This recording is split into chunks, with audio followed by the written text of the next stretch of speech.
WhatsApp everyone, welcome back to the channel. तो guys आज तो आप लोग थक गए होंगे पक्का, क्योंकि अकाउंट्स के आज दो ऐसे चैप्टर्स हमने शुरू करे जो अपने आप में बच्चों को थोड़े डिफिकल्ट लगते हैं। तो कैश फ्लो स्टेटमेंट भी आज आपने पढ़ा, इशू ऑफ शेयर्स भी आज आप लोगों ने पढ़ा और डे 18 पे हम लोग आ गए हैं। हमारी मैक्रो इकोनॉमिक्स ऑलमोस्ट खत्म है, इंडियन इको के भी हम लोग 4 चैप्टर्स कर चुके हैं। तो आने वाले 3 दिन में हमें हमारी मैक्रो भी खत्म हो जाएगी और इंडियन इको भी खत्म हो जाएगी। तो सिलेबस हमारा ऑलमोस्ट एंडिंग पे है। जाइए जाके फटाफट से अटेंडेंस लगा दीजिए जैसे फर्स्ट डे पे लगाई थी। बचे हैं मात्र आज के बाद 3 दिन और इन 3 दिनों में हम लोग खूब मेहनत करेंगे, खूब एफर्ट लगाएंगे और अच्छे से अपनी प्रिपरेशन को और बेटर करने की कोशिश करेंगे। तो चलिए जल्दी से लेट्स बिगिन।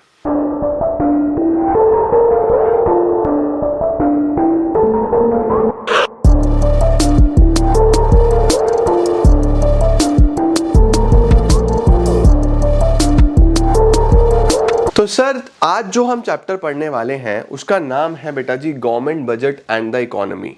सबसे पहले आता है हमारे पास meaning of government budget. Government budget होता क्या है? बजट वैसे भी अभी 1 फ़रवरी को ही आया है, तो आजकल न्यूज़ में भी था, तो आपको लगा होगा कि सर ये बजट है क्या। तो देखो बच्चों, बजट एक एनुअल स्टेटमेंट होता है जिसके अंदर गवर्नमेंट अपने होने वाले, बजट का मतलब क्या है, जो पहले बनाया जा रहा है, होने वाले एक्सपेंडिचर्स और होने वाले रिसिप्ट्स के बारे में बताती है कि भैया हम जो गवर्नमेंट है वो बताएगा कि हम इतना पैसा खर्च करेंगे इस चीज पे और इतना पैसा हमें मिलने की उम्मीद है आने वाले 1 साल में, है ना। तो लिखा हुआ है government budget is an annual statement showing item wise estimates. ये एस्टिमेटेड होता है, रिसिप्ट्स कितनी होंगी, एक्सपेंडिचर्स कितने होंगे ड्यूरिंग अ फिस्कल ईयर। ठीक है, फिस्कल ईयर कब शुरू होता है? 1 अप्रैल से 31 मार्च। अब जो बजट है बच्चों, ध्यान रखना, वो अलग अलग तरीके का हो सकता है। हमारे पास स्टेट गवर्नमेंट का अलग बजट होता है, सेंट्रल गवर्नमेंट का अलग बजट होता है। हमें सिर्फ सेंट्रल गवर्नमेंट का पढ़ना है जिसको हम यूनियन बजट भी बोलते हैं। ओके, अब सर बजट के क्या ऑब्जेक्टिव्स हैं या बजट क्यों बनाया जाता है? What are the objectives of budget? तो सबसे पहला जो शानदार ऑब्जेक्टिव है वो है reallocation of resources. Sir what is reallocation of resources? Reallocation of resources का मतलब है बेटा कि सरकार कोशिश करती है कि हम 2 मकसद को पूरा कर लें। हम बजट इस तरीके से बनाएं कि हमारा प्रॉफिट मैक्सिमाइजेशन भी हो जाए, यानी हम कुछ पैसा भी कमा लें, और साथ साथ पब्लिक वेलफेयर भी हो जाए, पब्लिक वेलफेयर भी हो जाए। तो सर क्या करे गवर्नमेंट? गवर्नमेंट कोशिश करती है बेटा ऐसी चीजें जो पब्लिक के लिए हार्मफुल है, जैसे लिकर हो गया, अल्कोहलिक जितनी भी चीजें हैं, सिगरेट्स हो गई, इन पे ज्यादा से ज्यादा टैक्सेस लगाए जाए। इन पे ज्यादा से ज्यादा टैक्सेस लगाए जाएंगे तो होगा क्या कि ये एक्सपेंसिव होने लगेंगे, तो शायद कुछ लोगों के लिए अनअफोर्डेबल हो जाए, वो ना खरीदें। तो एक तो पब्लिक वेलफेयर हो गया। दूसरा, जब वो एक्सपेंसिव हो जाएंगे तो सरकार को जो भी खरीदेगा ज्यादा रेवेन्यू आएगा, तो सरकार का प्रॉफिट मैक्सिमाइजेशन भी हो गया। तो पहला ऑब्जेक्टिव सरकार का ये होता है कि हम इस तरीके से हमारी इकोनॉमी को सेट करें कि जहां से प्रॉफिट मैक्सिमाइज भी हो जाए, पब्लिक वेलफेयर भी हो जाए। और ये सरकार दूसरे तरीके से कैसे कर सकती है? Directly producing goods and services, मतलब बहुत सारे गुड्स एंड सर्विसेज खुद बना के। हम लोग बहुत सारे गुड्स एंड सर्विसेज जो कि किसी और से बनवाते हैं तो सरकार को पे करना पड़ता है, उसके लिए बहुत सारा नुकसान हो जाता है, तो वो खुद डायरेक्टली भी प्रोड्यूस कर सकती है अपने ही गवर्नमेंट एंटरप्राइजेस के थ्रू। ठीक है, दूसरी चीज आती है reducing inequalities of income and wealth. सरकार कोशिश करती है कि हम इनइक्वालिटीज ऑफ इनकम कम करें। अब इनइक्वालिटीज ऑफ इनकम कैसे कम होगी? जितने भी रिच लोग हैं उन पे टैक्सेस लगाए जाएंगे और जितने भी पुअर लोग हैं उनको सब्सिडीज दी जाएंगी। तो आप मानो कि एक रिच के पास बहुत ज़्यादा पैसा है, तो आप क्या करोगे? उस पर टैक्स लगाओगे, टैक्स लगाओगे तो उसकी जेब से पैसा कम होगा, तो वो थोड़ा सा नीचे आएगा। और जो गरीब है उसकी जेब में उसको बेनिफिट दो, उसको बेनिफिट दोगे तो उसको फायदा होगा, वो थोड़ा ऊपर की तरफ चलेगा। तो हम इनइक्वालिटीज कैसे कम कर सकते हैं? The government aim to reduce inequalities through its budgetary policy. कैसे करेगी? By imposing taxes on the rich and spending more on the welfare of the poor। अब चलते हैं थर्ड ऑब्जेक्टिव की तरफ कि गवर्नमेंट बजट क्या सोच के बनाता है। तीसरा ऑब्जेक्टिव होता है इकोनॉमिक स्टेबिलिटी लेके आना। इकोनॉमिक स्टेबिलिटी का मतलब कि अगर इकोनॉमी में बहुत ज़्यादा इन्फ्लेशन हो रहा है तो बजट इस तरीके से बनाया जाता है कि बहुत ज़्यादा मनी सप्लाई ना जाए इकोनॉमी में, है ना। इसका मतलब हम लोग कोशिश करते हैं कि ऐसा बजट हो जिसके अंदर सरकार खर्चा कम करे और रेवेन्यू ज़्यादा कलेक्ट करे, राइट। और अगर डिफ्लेशन हो रहा है तो डिफ्लेशन में लोगों के पास मनी सप्लाई कम होता है, तो गवर्नमेंट कोशिश करती है ऐसा बजट बनाया जाए जिसमें गवर्नमेंट खर्चा ज़्यादा करे, ठीक है। नेक्स्ट आता है हमारे पास management of public enterprises. Budget का एक ऑब्जेक्टिव ये भी होता है कि किस तरीके से सरकार पब्लिक एंटरप्राइजेस, पब्लिक ऑर्गेनाइजेशंस को मैनेज करेगी, कहाँ कहाँ पे खर्चा करेगी, कौन कौन सी ऑर्गेनाइजेशन पे खास ध्यान दिया जाएगा, ये एक मेजर ऑब्जेक्टिव होता है। उसके बाद रिड्यूसिंग रीजनल डिस्पैरिटीज। गवर्नमेंट का एक ऑब्जेक्टिव ये भी होता है बेटा कि जो रीजन्स बहुत ज़्यादा डेवलप्ड नहीं है उन रीजन्स पे खास ध्यान दिया जाए। अब उन रीजन्स पे खास ध्यान कैसे दिया जा सकता है, फोकस किया जाए, देखा जाए कि उनको किस तरीके से डेवलप किया जा सकता है, उनके आसपास मशीनरी, नई नई टेक्नोलॉजी लेके आई जा सके, तो वहाँ पे फोकस किया जाता है ताकि रीजनल डिस्पैरिटीज कम हो पाए। डिस्पैरिटीज का मतलब डिफरेंसेस होता है बच्चों। नेक्स्ट जो बजट का ऑब्जेक्टिव होता है वो होता है जीडीपी बढ़ाना, कि हम किस तरीके से जीडीपी बढ़ा सकते हैं, प्रोडक्शन बढ़ा सकते हैं। तो बजट में हम ऐसी पॉलिसीज लेके आए जिससे देश की जीडीपी, देश की ग्रोथ पे इम्पैक्ट आए। तो ये सारे के सारे बेटा हमारे पास बजट के ऑब्जेक्टिव्स होते हैं जो आपको पता होने चाहिए, काफ़ी इंपॉर्टेंट है, एग्जाम में आ जाते हैं, ठीक है। नेक्स्ट आता है हमारे पास बेटा जी components of the budget. Budget में क्या क्या चीज़ें होती हैं, तो मैंने आपको बता ही दिया। बजट में दो चीज़ें होती हैं, रिसिप्ट्स और एक्सपेंडिचर्स। अब यहाँ पे मुझे एक छोटी सी चीज़ की ज़रूरत पड़ेगी। देखो, अगर हम बजट की बात करें तो बजट में बाबू रिसिप्ट्स होती हैं और एक्सपेंडिचर्स होते हैं। अब हम रिसिप्ट्स किसको बोलते हैं और एक्सपेंडिचर्स किसको बोलते हैं? जब हम बात करते हैं बेटा रिसिप्ट्स की, तो सरकार को रिसिप्ट कब आएगी, कहाँ से आएगी? देखो, सरकार को रिसिप्ट तब आती है जब या तो सरकार कोई एसेट बेचे, एसेट बेचेगा तो एसेट कम हो जाएगा, या फिर कोई लाइबिलिटी बढ़े यानी बोरोइंग वगैरह करे। तो रिसिप्ट के सरकार के पास दो तीन चीज़ें होती हैं, या तो एसेट कम हो, है ना, कुछ बेचो तो आएगी रिसिप्ट, या फिर कोई लोन वोन ले लो, राइट। और बजट एक्सपेंडिचर, एक्सपेंडिचर में हम लोग क्या बोलते हैं, एक्सपेंडिचर से क्या होगा, या तो एसेट बढ़ रहा होगा, भैया खर्चा कर रहे हैं तो कुछ ना कुछ बना रहे होंगे, या लाइबिलिटी कम हो रही होगी, लोन वोन रीपे कर रहे होंगे। तो आपको रिसिप्ट का जनरल नेचर पता होना चाहिए कि रिसिप्ट का जनरल नेचर क्या होता है, एसेट कम होना, लाइबिलिटी बढ़ना। और एक्सपेंडिचर का जनरल नेचर क्या होता है, एसेट बढ़ना या लाइबिलिटी कम होना, ठीक है। अब बच्चों जो रिसिप्ट्स हैं वो दो प्रकार की हैं। सर दो प्रकार की कैसी? रेवेन्यू रिसिप्ट्स और कैपिटल रिसिप्ट्स। रेवेन्यू होती हैं रोज रोज होने वाली, रेकरिंग नेचर की, जो सरकार को डेली बेसिस पे होती हैं। कैपिटल होती है कभी कभी होने वाली, नॉन रेकरिंग नेचर की, ठीक है। दूसरी बात बच्चों, रेवेन्यू रिसिप्ट्स जो होती हैं वो होती हैं neither nor. Sir neither nor का मतलब है नीदर क्रिएट लाइबिलिटी, ना तो लाइबिलिटी बनाएगी, नॉर रिड्यूस एसेट, ना ही एसेट कम करेगी। इसका मतलब अभी तो सर आपने बोला था कि रिसिप्ट में या एसेट कम होगा या लाइबिलिटी बढ़ेगी, यही तो बात है। जो कुछ भी ना करे फिर भी पैसा आ जाए वो है रेवेन्यू रिसिप्ट। कैपिटल है जो ईदर लाइबिलिटी बढ़ाएगी और एसेट घटाएगी, ठीक है। जैसे सर, जैसे अब मुझे बताओ, सरकार को अगर कोई टैक्स मिलता है तो सरकार की ना तो कोई लाइबिलिटी बन रही, ना सरकार का कोई एसेट कम हो रहा, टैक्स मिल रहा है। लेकिन सरकार कोई इंटरेस्ट लेता है, सरकार कोई फीस लेता है, हर चीज़ की तो रजिस्ट्रेशन फीस लेता है, कोई फाइन पेनल्टी लेता है। तो देखो कितनी सारी चीज़ें हैं जिसमें सरकार के पास पैसा तो आ रहा है, पैसा आ रहा है ना, लेकिन ना तो कोई लाइबिलिटी क्रिएट हो रही सरकार की, ना कोई एसेट कम हो रहा। वहीं पे अगर सर गवर्नमेंट बोरो करे, बोरोइंग्स बोरो करते हैं तो भी पैसा आता है, लेकिन लाइबिलिटी बढ़ जाती है, इसीलिए उसको कैपिटल रिसिप्ट बोलते हैं। या फिर recovery of loan. Sir what is recovery of loan? Recovery of loan का मतलब होता है बच्चों हमारे पास कि हमने अगर कोई लोन दिया हुआ है, गवर्नमेंट ने किसी को लोन दिया हुआ है, तो वो रिकवर करेंगे, पैसा वापस लेंगे, तो एसेट कम हो जाएगा उससे, है ना। अदर रिसिप्ट्स होती हैं कुछ, अदर रिसिप्ट्स जैसे डिसइन्वेस्टमेंट, सरकार ने अपने एसेट्स बेच दिए, जहां जहां पे इन्वेस्टमेंट किया हुआ था वो बेच दिया। डिसइन्वेस्टमेंट का मतलब इन्वेस्टमेंट को बेचा, एसेट कम होगा, है ना। या फिर स्मॉल सेविंग्स। स्मॉल सेविंग्स क्या होती हैं? जो लोग अपना छोटा छोटा पैसा गवर्नमेंट बैंक्स में जमा करा देते हैं, सरकार के पास डिपॉजिट करा देते हैं, तो सरकार की लाइबिलिटी बढ़ जाती है, है ना। तो देखो ये सब एग्जांपल्स होते हैं बच्चों कैपिटल रिसिप्ट्स के, और ऊपर जो मैंने एग्जांपल्स लिखे वो होते हैं रेवेन्यू रिसिप्ट्स के। सर याद रखने की टेक्निक, जनरल नेचर याद रखो, जनरल नेचर याद रखो, और याद रखो आर के साथ नीदर नॉर, सी के साथ ईदर और, आर एन सी ई याद रखना।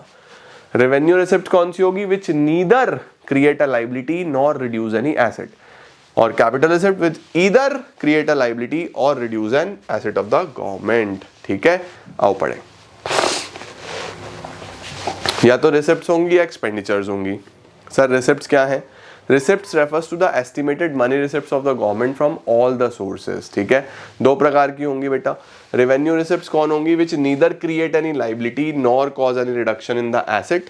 कैपिटल रिसिप्ट्स कौन सी होंगी, which either create a liability or cause a reduction in the assets. ठीक है, फिर रेवेन्यू रिसिप्ट्स बच्चों दो तरीके की होती है, एक होती है टैक्स रेवेन्यू, एक होता है नॉन टैक्स रेवेन्यू। अब यहां ध्यान देना, टैक्स रेवेन्यू कौन सा होता है बच्चों, जो सरकार को टैक्स की फॉर्म में मिला। भैया टैक्स क्या होता है, देखो टैक्स का क्या मतलब होता है, tax refers to the total of receipts from taxes and other duties imposed by the government. यानी कि सरकार ने जो आपसे टैक्सेस लिए हैं किसी भी फॉर्म में, सरकार आपसे कई फॉर्म में टैक्सेस लेती है ना, रोड पे चलने का टोल टैक्स ले रही है, जीएसटी ले रही है, इनकम टैक्स ले रही है, तो गवर्नमेंट आपसे कई फॉर्म में टैक्सेस लेती है। जितना भी सरकार को रेवेन्यू आया टैक्सेस से, उसको ही हम लोग क्या बोलते हैं, टैक्स रिसिप्ट्स। ठीक है, अब टैक्सेस बच्चों हमारे देश में दो तरीके के होते हैं, एक होते हैं डायरेक्ट टैक्सेस, एक होते हैं इनडायरेक्ट टैक्सेस। इसका डिफरेंस कई बार एग्जाम में आया है, तो बड़े ध्यान से समझ लेना। पहले तो आप ये समझ लो कि जो टैक्स है आपका वो क्या है, एक रेवेन्यू रिसिप्ट में आ जाता है। ओके, रेवेन्यू रिसिप्ट में क्यों आता है सर, क्योंकि बेटा ना तो इससे सरकार की कोई लाइबिलिटी बढ़ रही, ना एसेट कम हो रहा। गवर्नमेंट आपसे अगर टैक्स ले रही है तो सरकार की कोई लाइबिलिटी नहीं बढ़ रही। देखो बच्चों, डीटी यानी डायरेक्ट टैक्स, आईडीटी यानी इनडायरेक्ट टैक्स। सबसे पहले ये समझो कि इनका लेवाए, लेवाए का मतलब किस चीज पे लगता है। डायरेक्ट टैक्स बच्चों इनकम पे और प्रॉपर्टी पे लगता है, income and property of individuals and companies. Indirect tax बच्चों गुड्स और सर्विसेज पे लगता है, goods and services. Direct taxes वो टैक्सेस हैं जो इनकम और प्रॉपर्टी पे लगते हैं इंडिविजुअल्स और कंपनीज की। इनडायरेक्ट टैक्सेस वो टैक्सेस हैं जो गुड्स और सर्विसेज पे लगते हैं। ठीक है, दूसरा पॉइंट आता है बर्डन। बच्चे जो डायरेक्ट टैक्स का बर्डन है, जो आपका डायरेक्ट टैक्स का बर्डन है वो शिफ्ट नहीं हो सकता। मतलब कि अगर मेरा इनकम टैक्स है, मेरी इनकम पे लगा है, तो मुझे ही देना है, मैं किसी और के ऊपर शिफ्ट नहीं कर सकता।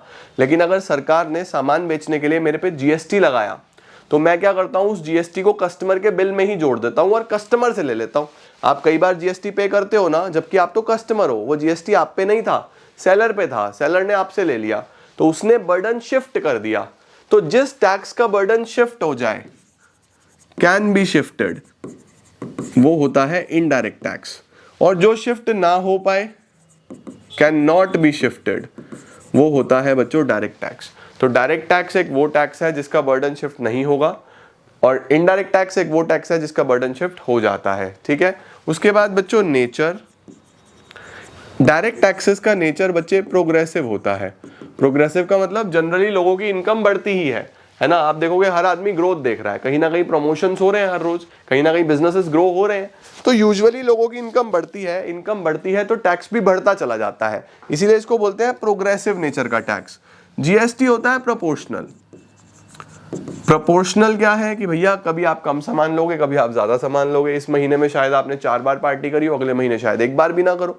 तो ये प्रोपोर्शनेट है, कभी कम कभी ज्यादा, कभी कम कभी ज्यादा, ज्यादा होगी तो ज्यादा, कम होगी तो कम, है ना। नेक्स्ट आता है हमारे पास नेचर के बाद कवरेज। डायरेक्ट टैक्स का कवरेज बच्चों लिमिटेड है। सर लिमिटेड क्यों है, क्योंकि सबको डायरेक्ट टैक्सेस नहीं देने। हमारे देश में 7 लाख तक की इनकम वालों को कोई डायरेक्ट टैक्स नहीं देना।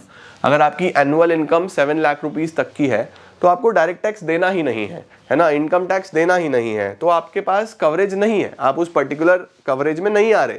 जबकि जीएसटी तो सबको देना पड़ता है। आप एक टॉफी भी खरीदोगे, वो भी इंक्लूसिव ऑफ ऑल टैक्सेस होती है, राइट। उसके बाद बच्चों इसके एग्जाम्पल्स आपसे जरूर पूछ सकता है, तो इसके एग्जाम्पल्स होते हैं इनकम टैक्स, वेल्थ टैक्स, और इसका एग्जाम्पल होता है जीएसटी। तो बच्चे हमेशा ध्यान रखना डायरेक्ट टैक्स और इनडायरेक्ट टैक्स में क्या होता है, डायरेक्ट टैक्स और इनडायरेक्ट टैक्स में मेनली ये किस पे लगेगा, burden, nature, coverage, examples. Okay, तो ये हमारे पास डायरेक्ट और इनडायरेक्ट टैक्स होते हैं, सरकार के लिए सब रेवेन्यू रिसिप्ट्स हैं। Direct taxes are those taxes imposed on property and income of individuals and companies and are paid directly by them. Indirect taxes which can be shifted to another person, their monetary burden is ultimately borne by the final users। ठीक है, non tax revenue receipts कौन कौन सी हैं, जो सरकार को receipt हुई है लेकिन टैक्स नहीं है। सरकार बहुत सारे इंटरेस्ट लेता है। सर किस चीज़ के इंटरेस्ट, गवर्नमेंट ने बहुत सारे लोन्स बांटे होते हैं स्टेट गवर्नमेंट्स को, अदर पार्टीज को, वहाँ से इंटरेस्ट कमाता है, राइट। उसके बाद सरकार के प्रॉफिट्स बिजनेसेस से आ रहे हैं, अदर सोर्सेज से आ रहे हैं। गवर्नमेंट के डिविडेंड्स, जो गवर्नमेंट की इन्वेस्टमेंट्स है उस पर डिविडेंड आ रहा है। फीस आ रही है, सर कैसी फीस, फीस बेटा रजिस्ट्रेशन फीस, तुम्हें ड्राइविंग लाइसेंस बनवाना है, पैन कार्ड बनवाना है, पासपोर्ट बनवाना है, एक्सपोर्ट लाइसेंस लेना है, इंपोर्ट लाइसेंस लेना है, हर चीज़ की तो फीस है, राइट। फाइन्स, बाइक पे 3 बैठ के जा रहे हो, हेलमेट नहीं है, साइड मिरर्स नहीं है, दुनिया भर के फाइन्स। पेनल्टीज, कोई भी कोई गलत काम करेगा तो उस पर पेनल्टी लगा दी जाती है। एस चीट होता है बच्चों जिसका कोई लीगल एयर नहीं होता है ना, मतलब कि कोई मिस्टर एक्स है, उनके पास बहुत सारी प्रॉपर्टी है, उनकी डेथ हो गई, जब चेक किया गया तो मिस्टर एक्स के आसपास कोई था ही नहीं, उनका कोई रिश्तेदार नहीं था, कोई अपना नहीं था और उनकी कोई वसीयत भी नहीं थी। वसीयत मतलब उन्होंने किसी के नाम विल भी नहीं रखी, मिस्टर एक्स बस ऐसे ही चले गए, तो उनकी जितनी भी प्रॉपर्टी है वो सब सरकार के लिए एक रेवेन्यू हो जाता है, उसको हम बोलते हैं एस चीट्स। फॉरफीचर्स होते हैं बच्चों, अगर आप कोर्ट के ऑर्डर नहीं मानोगे तो आप पे पेनल्टी लगाई जाएगी, उसको फॉरफीचर बोलते हैं, सरकार के लिए रिसिप्ट है। स्पेशल असेसमेंट होते हैं बेटा कि कहीं पे अगर सरकार की किसी डेवलपमेंट एक्टिविटी की वजह से आपकी किसी प्रॉपर्टी की वैल्यू बढ़ गई है, आपकी प्रॉपर्टी किसी जंगल में थी, किसी ऐसे एरिया में थी जहां पे बहुत ज्यादा डेवलपमेंट नहीं था, गवर्नमेंट ने वहां पे डेवलपमेंट करा, उस वजह से आपकी प्रॉपर्टी की वैल्यू बढ़ गई, तो गवर्नमेंट बोलेगी भैया ये हमारी वजह से हुआ ना, तो हमें इसका थोड़ा हिस्सा बनता है, तो उसको बोलते हैं special assessment. Gifts and grants होता है बच्चों जब कोई गिफ्ट वगैरह सरकार को मिलते रहते हैं, तो ये सब बच्चों सरकार की रिसिप्ट्स हैं, लेकिन ये टैक्स नहीं है ना, तो इनको हम नॉन टैक्स रेवेन्यू रिसिप्ट्स बोलते हैं। इन सबसे ना तो नीदर कोई लाइबिलिटी बढ़ रही सरकार की, ना ही कोई एसेट कम हो रहा, तो ये बच्चों हमारे पास मेनली टैक्स और नॉन टैक्स रेवेन्यू में आ जाता है। ओके, रेवेन्यू रिसिप्ट्स के बाद बच्चों कैपिटल रिसिप्ट्स, मैंने आपको पहले ही बता दी थी, इसमें या तो लाइबिलिटी बढ़ रही होगी, either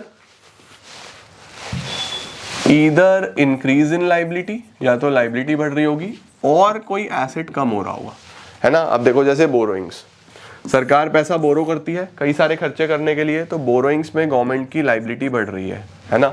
recovery of loan, government ने जो लोन दिए हुए थे वो रिकवर कर लिए, तो सरकार का एसेट कम हो रहा है, लोन दिया हुआ है तो सरकार का एसेट था ना। उसके बाद अदर रिसिप्ट्स में बच्चों डिसइन्वेस्टमेंट होता है जब सरकार या तो कुछ पार्ट या फिर पूरा का पूरा ही अपना पब्लिक सेक्टर अंडरटेकिंग यानी कोई पब्लिक कंपनी बेच देती है, उसको हम डिसइन्वेस्टमेंट बोलते हैं, तो सरकार का एसेट कम हो रहा है। या फिर छोटी छोटी सेविंग्स, जो पब्लिक से आपने छोटा छोटा फंड रेज किया हुआ है पोस्ट ऑफिस डिपॉजिट्स के नाम पे, किसी किसान विकास पत्र, किसी स्कीम के नाम पे, तो वो भी सरकार की लाइबिलिटी बढ़ती है क्योंकि ये अल्टीमेटली गवर्नमेंट को वापस देने होते हैं, ठीक है।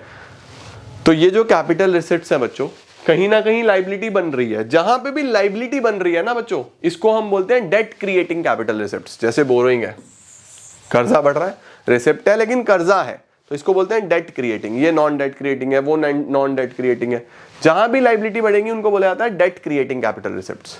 डन सर, आओ जी, अब आ जाते हैं एक्सपेंडिचर्स पे। आओ अब जरा वापस से हम अपने बोर्ड पे चलते हैं। बच्चों अगर मैं एक्सपेंडिचर की बात करूं तो एक्सपेंडिचर का नेचर क्या है, सरकार की जेब से पैसा जाएगा तो या तो एसेट बनाएगी गवर्नमेंट या लाइबिलिटी कम करेगी, है ना। अब फिर से वही आर के साथ एन, सी के साथ ई, एक्सपेंडिचर्स भी दो होंगे, revenue expenditure, capital expenditure. Revenue expenditure बच्चों रोज रोज होने वाला, रेकरिंग नेचर का, कैपिटल एक्सपेंडिचर कभी कभी होने वाला, नॉन रेकरिंग नेचर का। अच्छा कभी कभी ना बच्चों इनका डिफरेंस भी आ जाता है कि भैया रेवेन्यू रिसिप्ट्स और कैपिटल रिसिप्ट्स में डिफरेंस बताओ, तो मैं यहाँ पे आपको डिफरेंस भी लिख देता हूँ। रेवेन्यू रिसिप्ट्स और कैपिटल रिसिप्ट्स में अगर आपको डिफरेंस लिखना हो तो सबसे पहले तो मीनिंग लिख दोगे, मीनिंग क्या लिख रहा हूँ भाई, MEANING, मीनिंग। मीनिंग में रेवेन्यू रिसिप्ट्स में लिख देना ईदर और, नीदर नॉर। और कैपिटल में क्या लिखोगे, ईदर और, पूरा लिखना है ना। रेवेन्यू रिसिप्ट्स में क्या होता है, it neither create any liability nor reduce any asset, है ना। It either create a liability or reduce any asset. उसके बाद बच्चों मीनिंग के बाद हम लोग क्या लिखते हैं इसके अंदर, रीपेमेंट ऑब्लिगेशन। क्या बच्चों रेवेन्यू रिसिप्ट का कोई वापस देने का ऑब्लिगेशन होता है? नहीं, कोई रीपेमेंट ऑब्लिगेशन नहीं होता। कैपिटल में मे बी हो सकता है, अगर वो बोरोइंग है तो रीपे करनी पड़ेगी ना, है ना। जो स्मॉल सेविंग्स है वो रीपे करनी पड़ेंगी ना, तो कहीं पे हो सकता है कहीं पे नहीं हो सकता। नेचर, ये रेकरिंग होते हैं, ये नॉन रेकरिंग होते हैं। एग्जाम्पल्स में बच्चों आप लोग रेवेन्यू रिसिप्ट्स में लिख सकते हो टैक्स एंड नॉन टैक्स। इसमें आप लोग बोरोइंग्स, रिकवरी ऑफ लोन्स, अरे लो जी, ऐसा एग्जाम्पल आप लिख सकते हो और डिफरेंस आ जाएगा आपके पास रेवेन्यू रिसिप्ट्स और कैपिटल रिसिप्ट्स में। नेक्स्ट क्या है, revenue expenditures and capital expenditures. Revenue expenditures बच्चों रेकरिंग नेचर के होते हैं, बार बार होने वाले होते हैं। Capital expenditures non recurring nature के होते हैं, कभी कभी होने वाले होते हैं, ठीक है। दूसरी बात, revenue expenditure neither create an asset, कोई भी एसेट क्रिएट नहीं करेगा, nor reduce any liability. But यहां पे क्या होगा, capital expenditure either create any asset, या तो एसेट बनाएगा और रिड्यूस एनी लाइबिलिटी, या तो लाइबिलिटी को कम करेगा, ठीक है सर। जैसे हम लोग बोल सकते हैं बच्चों, सबसे पहले रेवेन्यू एक्सपेंडिचर में आप बोल सकते हो गवर्नमेंट का एम्प्लॉइज की सैलरी है, payment of employees salary. Government अगर अपने एम्प्लॉइज की सैलरी दे रही है तो देखो कोई एसेट नहीं बन रहा, कोई लाइबिलिटी कम नहीं हो रही, राइट। वो नॉर्मल एक्सपेंस है, सरकार कर रही है। सिमिलरली सरकार अगर ऑफिस मेंटेनेंस का खर्चा कर रही है, कोई छोटा मोटा रिपेयर करा रही है अपनी बिल्डिंग्स में, है ना, तो रिपेयर मेंटेनेंस आपके ऑफिस अच्छे से चलते रहे तो कोई एसेट नहीं बनता, कोई लाइबिलिटी कम नहीं होती और रोज रोज होते रहते हैं, तो ये होते हैं रेवेन्यू एक्सपेंडिचर्स। कैपिटल एक्सपेंडिचर्स कौन से होते हैं, सरकार ने कोई बिल्डिंग बनाई है, कोई रोड बनाई है, कोई रीपेमेंट ऑफ लोन कर दिया। रीपेमेंट ऑफ लोन करेंगे तो लाइबिलिटी कम होगी ना, तो ये सारी की सारी चीजें बच्चों सरकार के कैपिटल एक्सपेंडिचर्स में आती हैं। कोई रोड ब्रिज डैम बनाया तो एसेट बन रहा है, राइट। तो देखो जी, एक्सपेंडिचर्स में आ गए हमारे पास। रेवेन्यू एक्सपेंडिचर्स वो हैं विच नीदर क्रिएट एनी एसेट, ना तो कोई एसेट बनाएंगे, nor causes a reduction in any liability, ना ही कोई लाइबिलिटी कम करेंगे, ठीक है। जैसे सैलरी हो गया, पेंशन हो गया, इंटरेस्ट हो गया, एडमिनिस्ट्रेटिव सर्विसेज पे खर्चा हो गया, डिफेंस सर्विसेज पे खर्चा हो गया, हेल्थ सर्विसेज पे खर्चा हो गया, है ना। कैपिटल एक्सपेंडिचर्स में क्या आ सकता है कि गवर्नमेंट ने बेसिकली जो भी लोन था वो रीपेमेंट कर दी, रीपेमेंट ऑफ लोन, राइट। तो कैपिटल एक्सपेंडिचर में क्या होता है, या तो एक एसेट बनता है या लाइबिलिटी कम हो जाती है ना। अब अगर रीपेमेंट कर दी, यहां पे आएगा रीपेमेंट,